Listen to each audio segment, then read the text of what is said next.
अरे अरे काली कोयलिया रे तोहर गीता सुंदर बोल। अरे अरे काली कोयलिया रे तोहर गीता सुंदर बोल। आजू बिरिदा बनवा छोड़ दिहला रे जल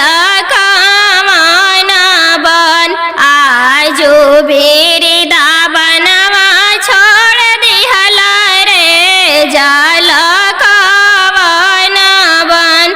आगे आगे बेटी दुलारी बेटी गे तोहर गीता सुंदर बोल। आगे आगे बेटी दुलारी बेटी गे तोहर गीता सुंदर बोल। आजू पापा के महला छोड़ दिहला गे चलला ससुरा की ओर। आजू पापा के महला छोड़ दिहला गे चलला ससुरा के ओर।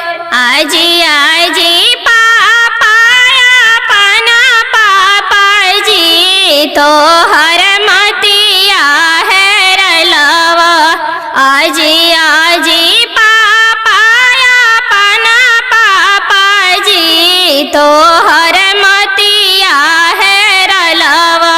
किया पर तिलक इतना दिहला जी बैंकवा कैला सोना। किया पर तिलक इतना दिहला जी बैंकवा कैला सोना। आगे आगे बेटी दुलारी बेटी गे तोहर कैसन गे अनवा। आगे आगे बेटी दुलारी बेटी गे तोहर कैसन गे अनवा। पहिला में राजा जी के बेटवा गे दूसरे पढ़ल पंडितवा।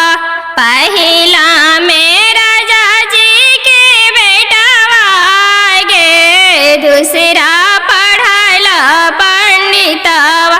एही पर तिलक इतना दिहली गे बैंकवा कैली सोना।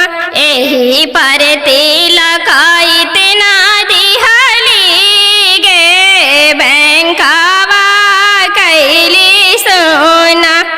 अरे अरे काली कोयलिया रे तोहर गीता सुंदर बोल। अरे अरे काली कोयलिया रे तोहर